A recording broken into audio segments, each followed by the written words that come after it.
നമസ്കാരം സുഹൃത്തുക്കളെ. ഇന്ന് എൻ്റെ കൂടെ യാത്രയിൽ അമ്മയുണ്ട്. അമ്മയെ ഞാനിവിടെ പോകുന്നത് കോട്ടയത്തേക്കാണ്. കോട്ടയത്ത് അമ്മയുടെ അനിയത്തിയുടെ വീട്ടിലേക്ക്. തെക്കേമല എത്തി.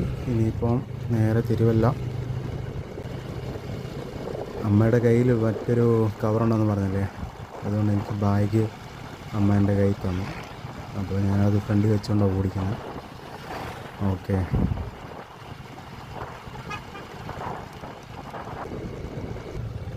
ഇത് നമ്മുടെ കോഴഞ്ചേരി ബസ് സ്റ്റാൻഡാണ്. കോഴഞ്ചേരി സിറ്റി എന്ന് പറയാം, സിറ്റിയാണിത്.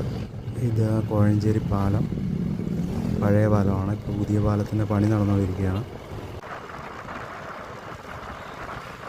ഈ യാത്ര എന്ന് പറയുന്നത് അമ്മയുടെ കണ്ണിന് ചെറിയൊരു പ്രശ്നമുണ്ട്. അപ്പോൾ അത് ഹോസ്പിറ്റലിൽ കാണിക്കാൻ വേണ്ടിയാണ്, മെഡിക്കൽ കോളേജിൽ കാണിക്കാൻ വേണ്ടി പോകണം.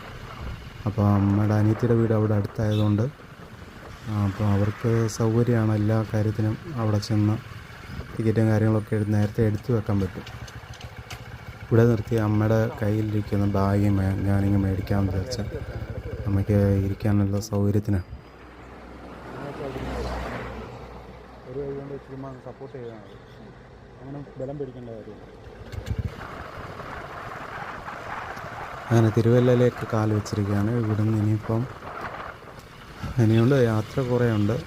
അപ്പോൾ ഇതിപ്പം നമ്മൾ ചെന്നെത്തുന്നത് ഇപ്പോൾ നമ്മുടെ റെയിൽവേ സ്റ്റേഷൻ്റെ ഓവർബ്രിഡ്ജിൻ്റെ അതിൻ്റെ ഇവിടെ എത്തിയിട്ടുണ്ട്.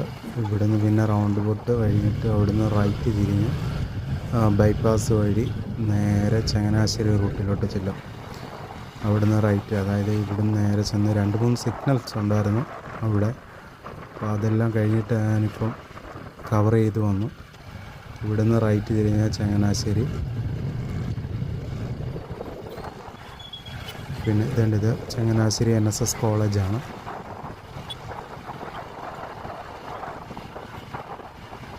കോട്ടയത്ത് അടുത്ത് എവിടെയെങ്കിലും നല്ല ലൊക്കേഷൻ ഉണ്ടെങ്കിൽ, നല്ല വ്യൂ പോയിൻ്റ് ഉണ്ടെങ്കിൽ അവിടെ പോകാമെന്ന് വിചാരിച്ചാണ്. അപ്പം ഇന്നിനും നടക്കത്തില്ല. ഇപ്പോൾ ഇറങ്ങിയിരിക്കുന്നത് 4 മണിക്ക് ശേഷമാണ്. പോകുന്നതുകൊണ്ട് നമ്മൾ ഫോട്ടോ എടുക്കാറായിട്ടുണ്ട്. ഇവിടുന്ന് ഏകദേശം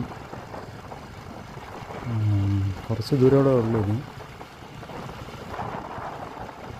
നാളത്തെ ദിവസം നമ്മൾ പ്ലാൻ ചെയ്ത് പോകാമെന്ന് വിചാരിച്ചാണ് കോട്ടയത്തിനടുത്തേക്ക്. ഇപ്പം ഞങ്ങൾ പോകുന്നത് ചവിട്ടുവരിയിലാണ്. ചവിട്ടുവരിയിൽ നിന്ന് അടുത്ത് ഏതെങ്കിലും ലൊക്കേഷൻ ഉണ്ടെന്നുണ്ടെങ്കിൽ, കാണാൻ പറ്റുന്ന ലൊക്കേഷൻ ഉണ്ടെന്നുണ്ടെങ്കിൽ അങ്ങോട്ട് പോകാമെന്ന് വിചാരിച്ചാണ്.